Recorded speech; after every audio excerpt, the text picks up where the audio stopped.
Um dia na vida de Abed Salama, de Nathan Troll. Parte 1. 3 casamentos. Capítulo 1. Qualquer conhecido de Abed na juventude diria que ele estava predestinado a se casar com uma determinada pessoa.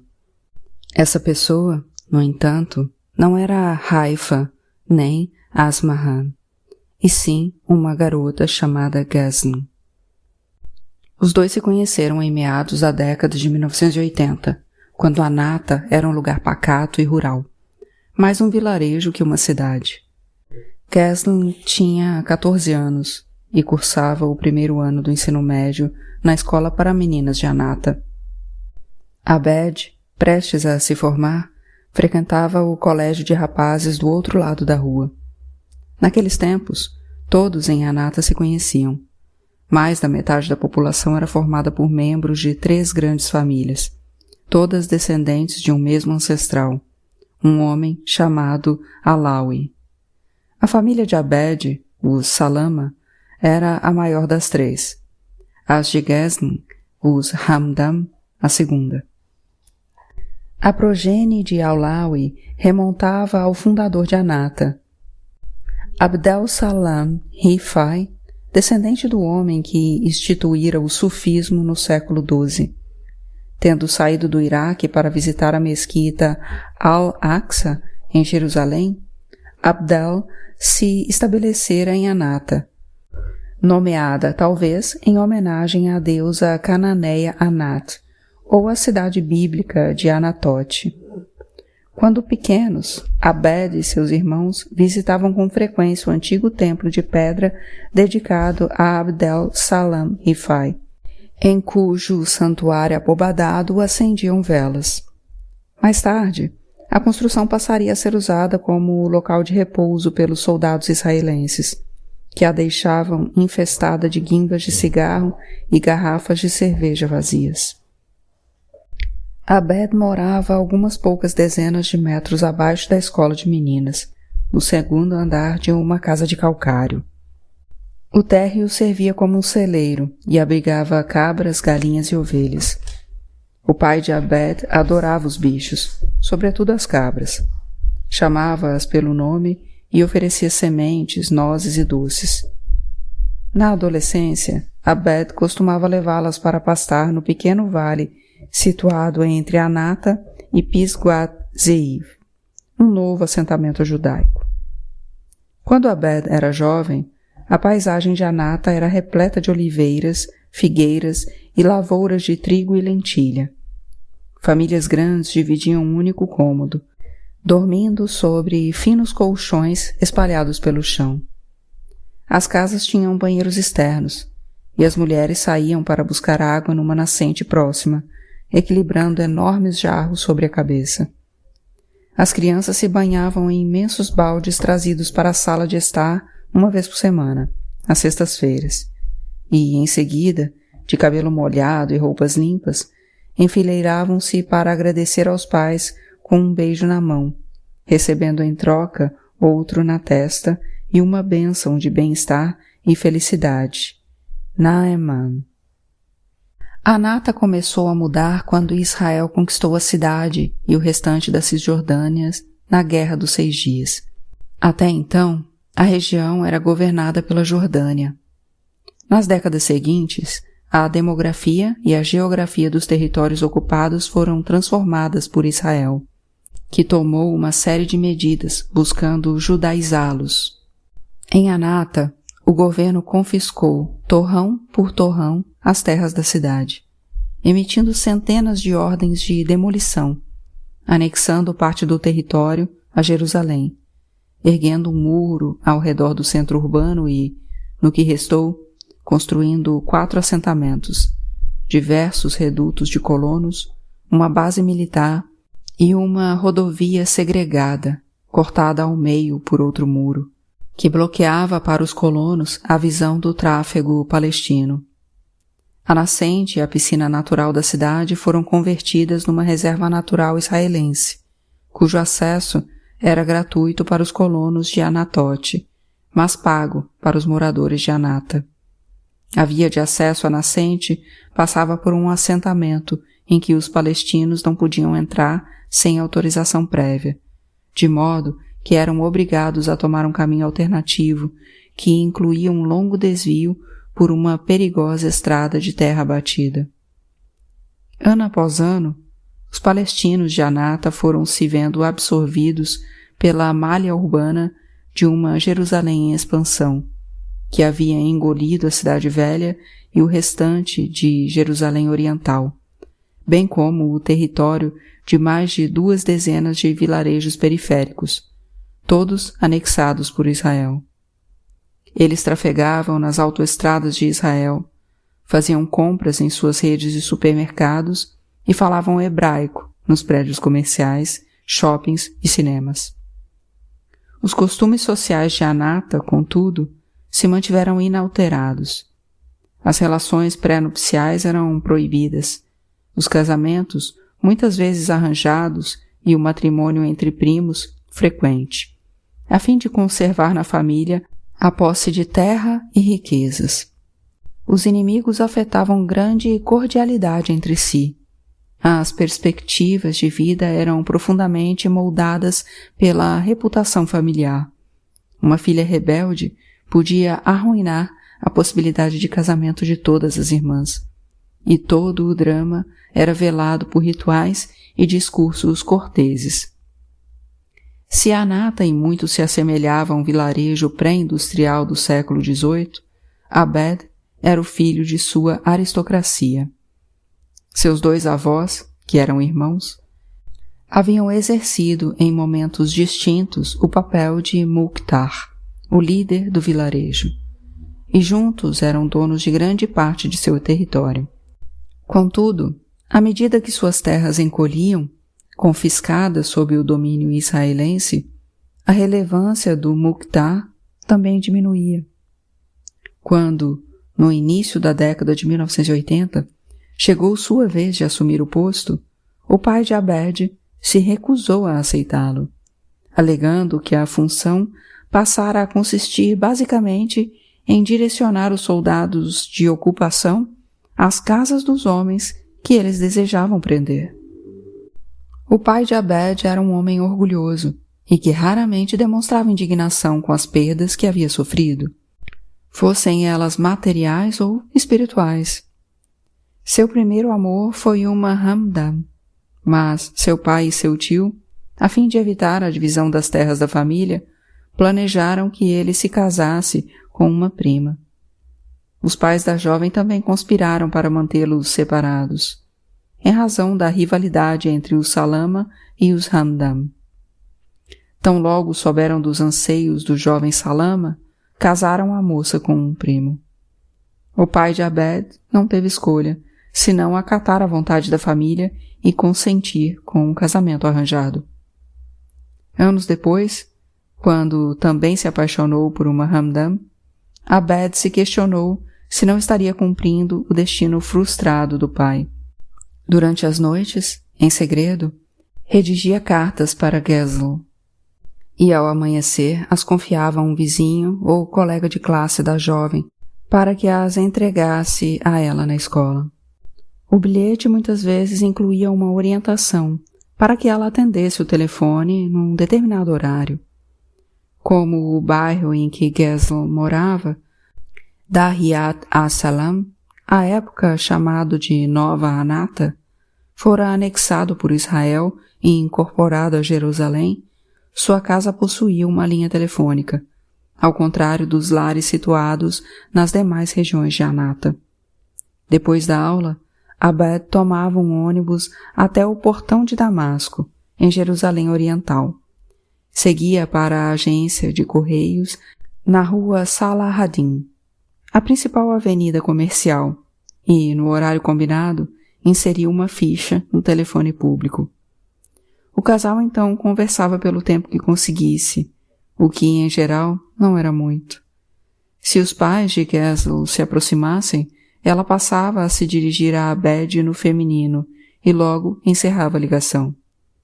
Em muitas ocasiões, mal tinham terminado de se cumprimentar quando Abed era interrompido no meio de uma frase pelo zumbido monótono da linha inoperante. Formavam um belo par. Abed era alto, bronzeado e esguio, com um queixo pronunciado, olhar distante e temperamento calmo e afável. Mantinha o cabelo volumoso cortado rente nas laterais e, para o próprio constrangimento futuro, um bigode. Com a camisa desabotoada na altura do peito, lembrava um James Dean palestino. Gazel tinha olhos grandes e amendoados e uma covinha na bochecha direita. Parecia-se com o pai. Seu rosto, como o dele, irradiava bondade. A irmã mais velha e preferida de Abed, Nahil, morava em Dariyat as-Salam com o marido, Abu Wissam, numa casa próxima a Gazel. Dali, Abed gostava de espiá-la no terraço ou na varanda de casa, os únicos lugares ao ar livre em que ela exibia os cabelos descobertos. Abed era secular e contrária ao hijab. Nenhuma de suas irmãs o usara antes de se casar, e Nahil tampouco passara a fazê-lo depois do casamento. Sobretudo nas classes mais altas, o uso do hijab era cada vez menos comum. Quando Abed se formou no ensino médio, em 1986, menos da metade das meninas de Anata cobria os cabelos. Ele não se importava, porém, com o fato de Gazel usar o véu. Sabia que ela fazia isso em respeito ao pai, um homem religioso, e que, sob outros aspectos, era bem menos deferente que as colegas. E, além disso, mais independente.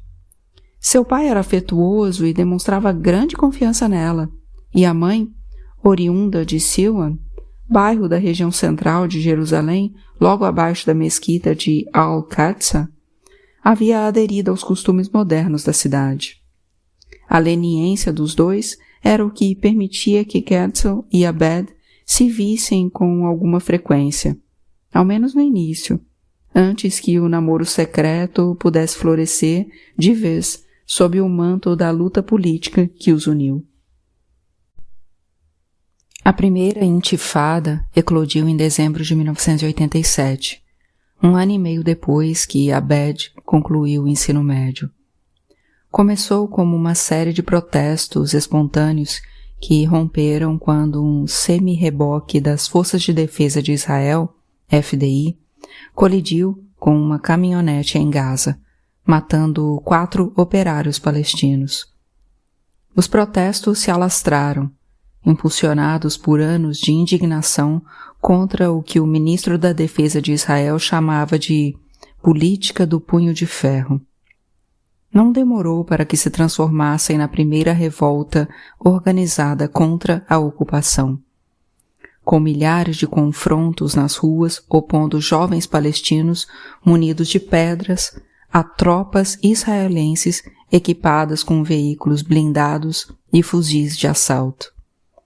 Foi um período de sacrifícios dolorosos para todos os palestinos, pobres e burgueses, seculares e religiosos, cristãos e muçulmanos, refugiados e enraizados, encarcerados e exilados. Com a população padecendo sob a determinação de Israel de aniquilar a revolta, evitavam-se sinais de luxo ou de distinção de classes. Secularistas convictas chegaram a adotar o hijab como uma manifestação de solidariedade nacional. Sitiaram-se cidades, decretaram-se toques de recolher, fecharam-se escolas, provisões se exauriram e empregos desapareceram. Crianças foram detidas, maridos torturados, pais mortos e filhos mutilados.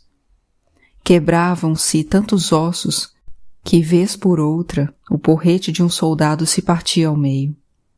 Segundo o diário israelense Kol Asman, trocou-se por diversas vezes o tipo de cacetete utilizado. Os primeiros eram demasiado frágeis e se quebravam, a ponto de precisarem ser substituídos por cacetetes de ferro, e, quando se percebeu que esses entortavam, por bastões flexíveis de plástico. Mais de 1.100 palestinos foram mortos por soldados ou civis israelenses nos 6 anos de revolta. Outros 130.000 ficaram feridos e cerca de 120.000 foram presos. Durante o período, Israel teve a maior população carcerária por habitante do mundo. O exército israelense fechou todas as universidades palestinas, impossibilitando Abed de frequentar um curso superior. Após concluir o ensino médio, ele havia planejado estudar no exterior. Um amigo próximo, Osama Rajabi, sugeriu que pleiteassem uma vaga numa universidade soviética. A Organização para a Libertação da Palestina, OLP, oferecia bolsas de estudo em países socialistas aliados.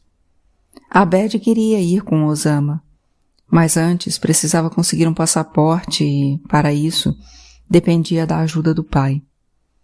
Israel não emitia o documento para habitantes de territórios ocupados. Como o pai de Abed possuía um passaporte jordaniano, emitido quando o reino Hashemita controlava a Cisjordânia, Abed poderia tentar obtê-lo na Cisjordânia. Seu pai, contudo, recusou-se a colaborar. Não permitiria que o filho deixasse a Palestina para se tornar comunista, declarou. Osama partiu sem a companhia de Abed. Em Anata e no restante da Cisjordânia, a Frente Democrática para a Libertação da Palestina, a FDLP, uma facção marxista-leninista da OLP, estava na vanguarda da organização sindical e política que dera origem à Antifada. O líder local da FDLP era ninguém menos que Abu Vissan, cunhado de Abed. Um intelectual baixinho, espirituoso e loquaz.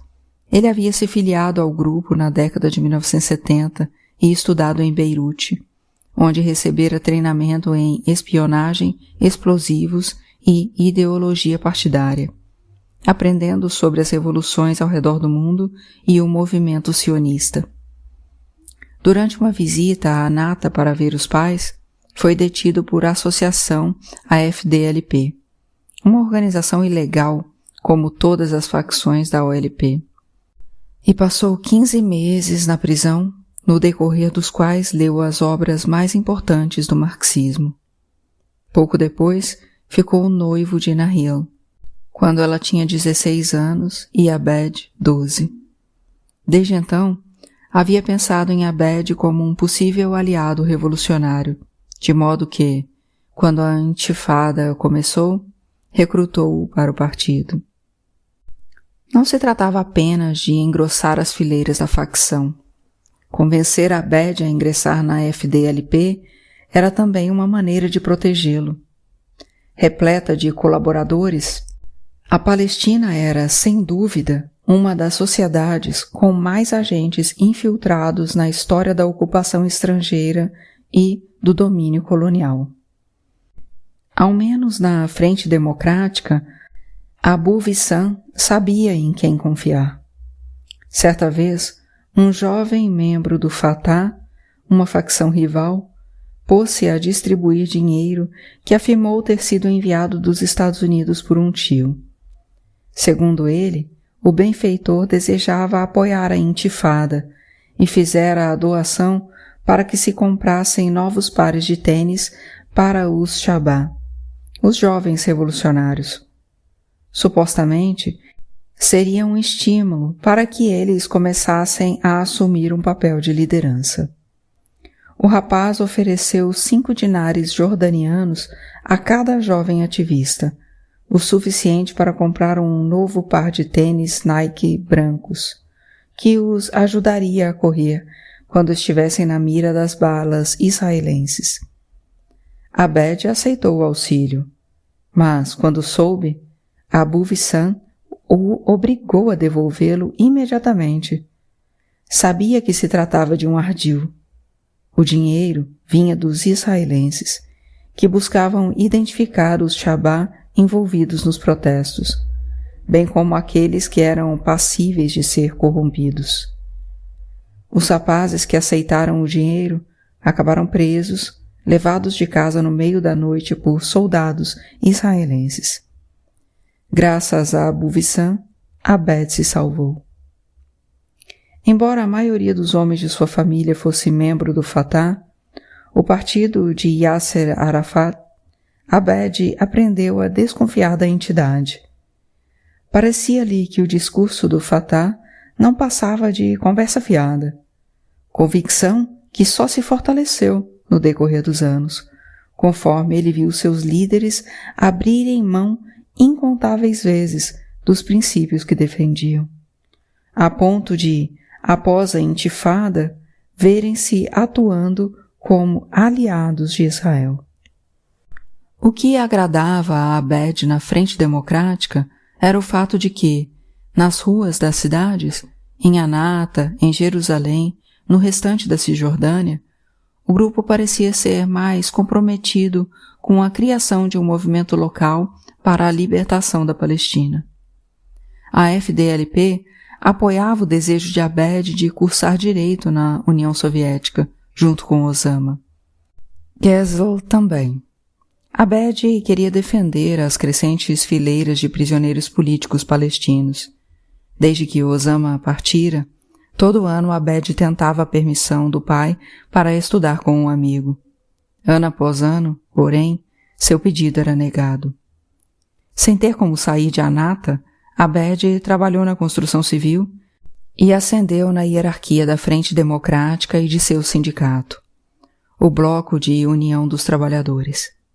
Organizava protestos, recrutava novos membros e distribuía bayanat, comunicados periódicos da intifada que coordenavam as ações de farmacêuticos, médicos, advogados, professores, donos de lojas, proprietários de terras e comitês locais. Esses panfletos forneciam instruções a respeito de quando entrar em greve ou realizar boicotes, quais funcionários públicos deveriam pedir demissão, quais ordens israelenses deveriam ser ignoradas e onde realizar manifestações e bloqueios às vias de acesso aos assentamentos. A posse de um bayanat ou de qualquer material de propaganda da OLP era considerada crime, assim como a impressão ou divulgação de qualquer aviso, pôster, foto, panfleto ou outro documento provido de conteúdo com relevância política. Os bayanat precisavam ser elaborados e distribuídos de maneira clandestina. A logística da operação estava sujeita a constantes alterações, conforme Israel apreendia os panfletos e, por vezes, as próprias prensas utilizadas na impressão. Certa vez, Abed recebeu uma remessa de bayanat de uma jovem europeia que havia conseguido passar por um posto de controle com os folhetos escondidos sob o forro do porta-malas do carro. Abed entrava no supermercado de Anata com os papéis ocultos sob a camisa. Dirigia-se a um corredor vazio e os despejava no chão.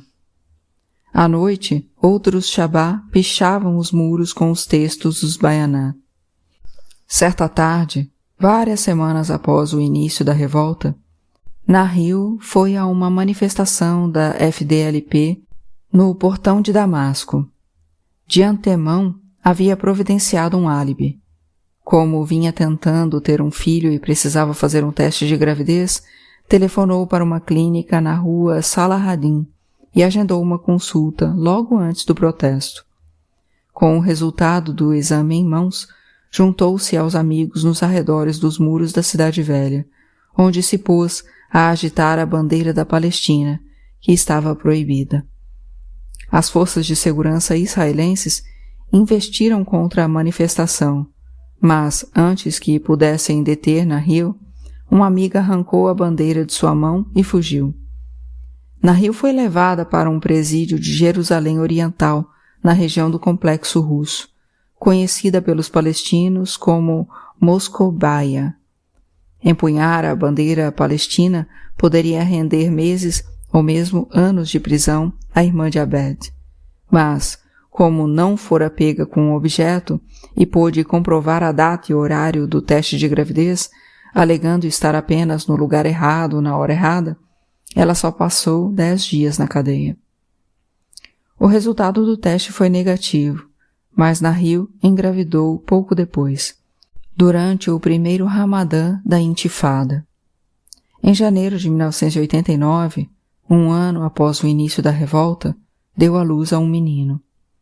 Quando o bebê tinha 2 semanas de vida, Abu Vissan foi detido por envolvimento com a FDLP, sua terceira passagem por um presídio israelense e a segunda desde que se casara com Nahil. Dessa vez, ficou preso por quase um ano. Com a seção de Anata da facção destituída de seu líder, coube a Abed assumir o posto. Durante esse período, o jovem dedicou-se intensamente a ajudar nos cuidados com o bebê, chegando mesmo a passar as noites na casa da irmã. Perto de Gezel, que àquela altura estava prestes a concluir o ensino médio. Abed a havia recrutado para a Frente Democrática e, depois de assumir seu novo posto de liderança, encarregou-a de alistar e treinar outras jovens. Gezel mostrou-se hábil na tarefa. Quando Abu Vissan foi preso, havia 25 mulheres ativas no grupo. À época de sua libertação, o número tinha dobrado. A casa de Nahil, próxima ao topo do Dariyat as-Salam, oferecia a Abed e seus amigos um mirante estratégico, de onde podiam avistar os soldados israelenses vindos de Anata ou do campo de refugiados de Shuafat. O campo de Shuafat, onde frequentemente ocorriam manifestações, fora uma das primeiras localidades de Jerusalém submetidas ao toque de recolher quando a revolta começou. Abed e os demais habitantes de Anata chamavam os residentes de Shuafat de Chawala, gente de Beitul, um vilarejo próximo a Jerusalém, pois algumas das maiores famílias do campo haviam sido expulsas de lá em 1948, quando as forças sionistas fundaram Israel.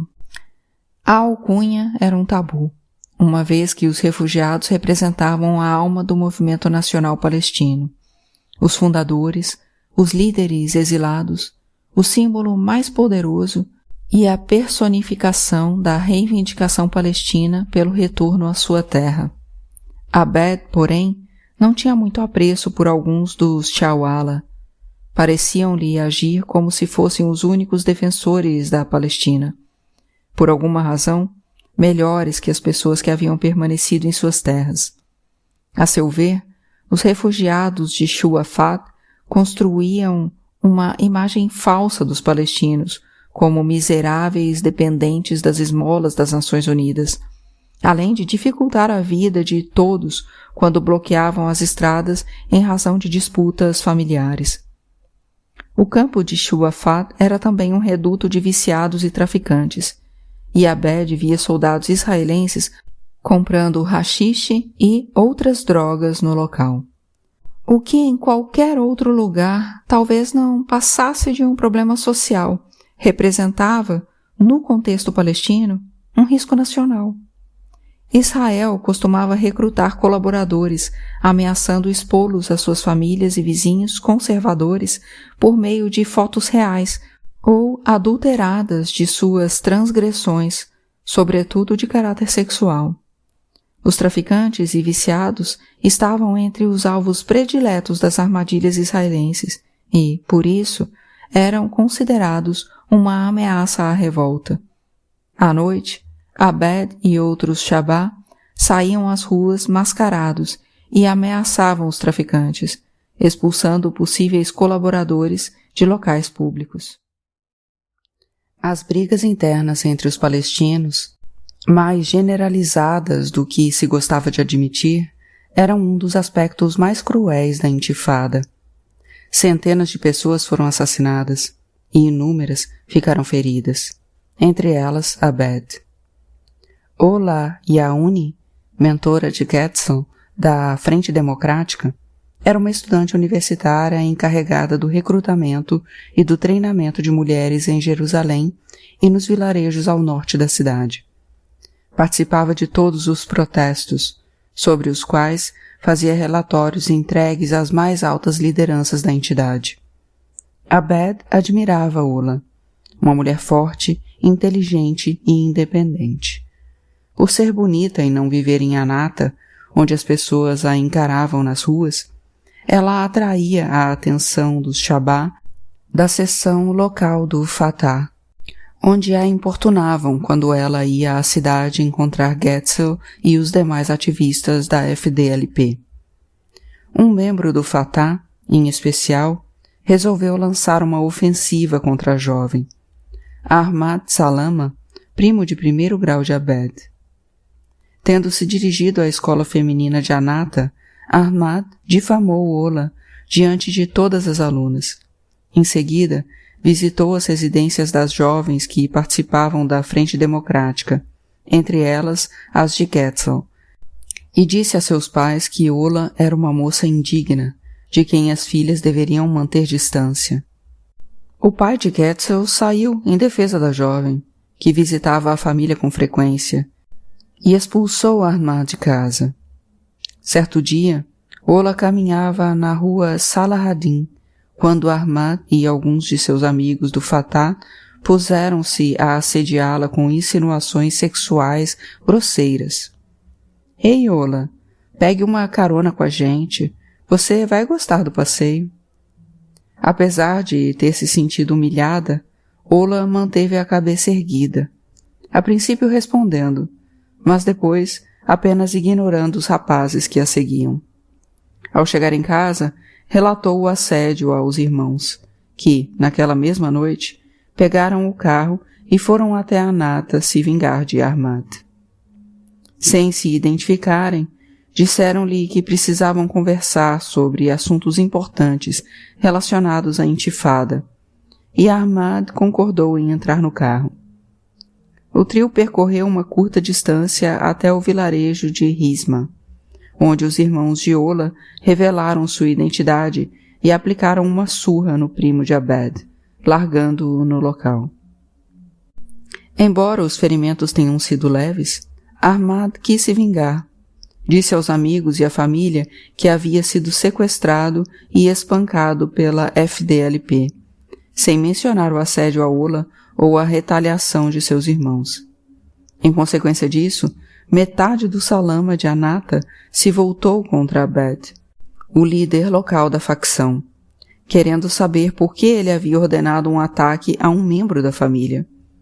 Abed, que não fazia ideia do que os parentes estavam falando, garantiu que a frente não tinha feito nada contra Ahmad, e o assunto foi encerrado. Ao menos, segundo lhe disseram. Alguns meses depois, Abed recebeu a visita de 3 membros da FDLP vindos de Jerusalém, a fim de coordenar as ações da intifada. Após a reunião, ele acompanhava os visitantes ao local onde tomariam um ônibus de volta, quando Ahmad e seu irmão Amen, muito mais corpulento do que ele, os apanharam de surpresa.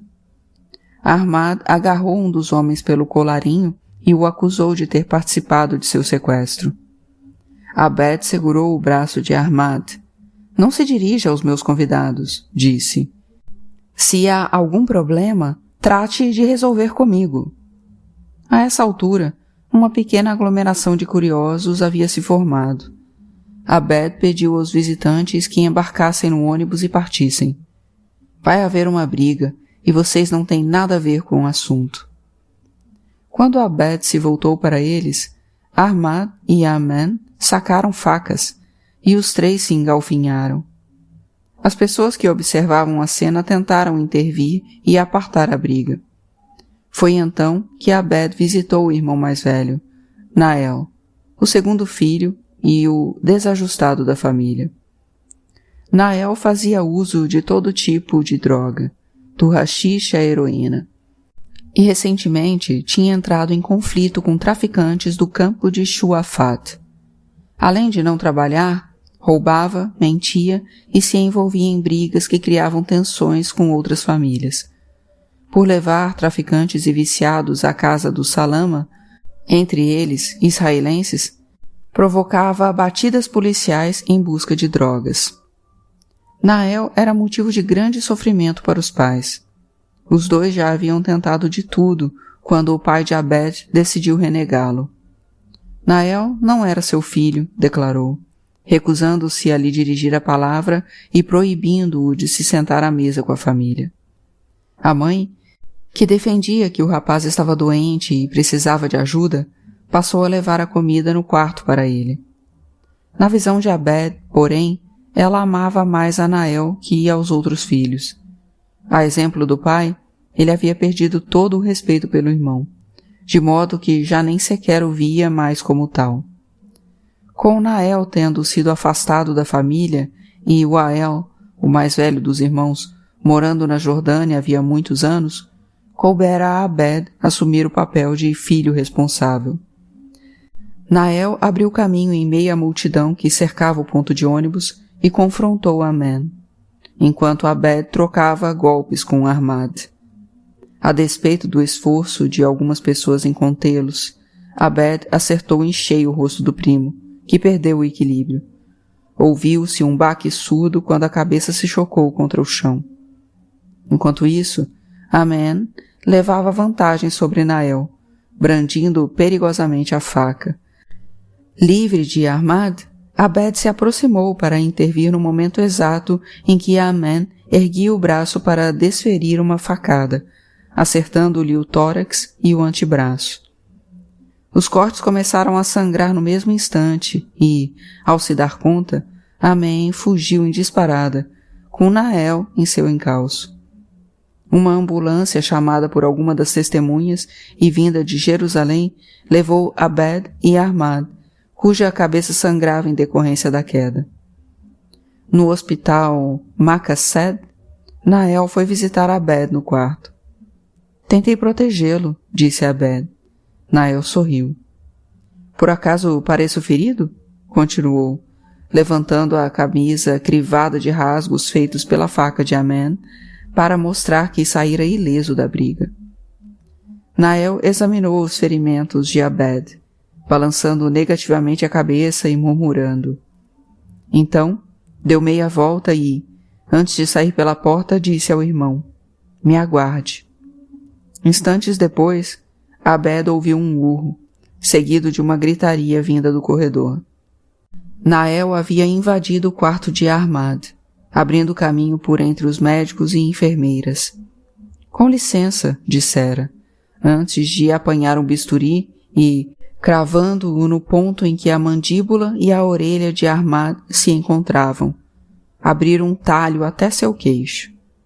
Pelo resto da vida, Ahmad exibiria uma profunda cicatriz em forma de foice no rosto, enquanto seu primo e os funcionários do hospital berravam em desespero. Nael largou o bisturi e retirou-se calmamente do quarto. Após a briga, os anciãos da família Salama organizaram uma sulha, um processo tradicional de reconciliação entre as famílias de Abed e Ahmad. Como cada lado tinha um filho ferido, nenhum tipo de indenização seria necessário. Abed se recusou a comparecer. Não havia feito nada de errado, ao passo que Ahmad assediara Ola, acusara injustamente a FDLP de agressão e o atacara sem justificativa. Ao se abster da sulha, Abed preservara o direito de se vingar. Seus superiores da Frente Democrática, no entanto, o instruíram a deixar o assunto de lado.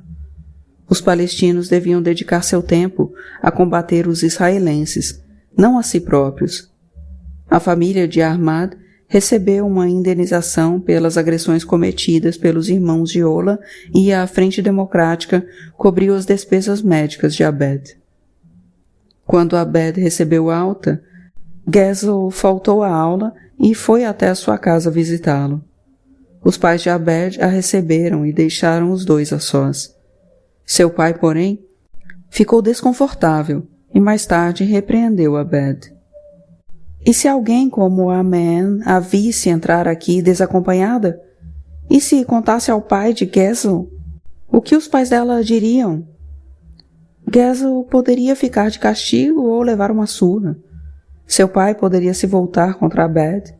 Ele e Gezel arruinariam suas chances de ficarem juntos, ou mesmo de se casarem em bons termos, ao assumir tal risco. Abed convalescia numa cama que seus pais haviam levado para a sala de estar. Ficava deitado de lado a fim de aliviar a pressão sobre as costelas. Gezel, acomodando-se num divã próximo, quis saber como ele se sentia e, em seguida, apontou para seu peito. "Onde está o colar?" perguntou. Abed apalpou o próprio corpo e constatou que o adereço não estava ali. "Perdão", disse. "Devo tê-lo perdido durante a briga. Vou comprar um novo." Fazia anos que Gezel e Abed usavam colares de prata idênticos, dos quais pendiam medalhões com as iniciais de seus nomes na transliteração em inglês do árabe. O de Gezel tinha um A para o Yan do nome de Abed, e o de Abed, por sua vez, exibia as iniciais GH, retiradas do Gayan, do nome de Gezel. Em árabe, as duas letras são quase idênticas, diferenciadas apenas por um ponto. Gezel tinha uma notícia para dar a Abed. Pouco depois da briga, ela havia se sentado na varanda de casa com as 4 irmãs e uma prima. Estava preocupada, pois ainda não sabia a gravidade dos ferimentos de Abed. De repente, uma tia se aproximou e anunciou que havia encontrado um colar. Todas as meninas, que tinham idades próximas, se puseram a reivindicar o objeto. "Eu quero! Não, eu! A tia, porém, já havia se decidido. "Esse aqui é para você, Gezel", declarou antes de entregá-lo à jovem. Não fazia ideia da existência do par de colares idênticos, muito menos de que aquele que tinha encontrado pertencia a Abed.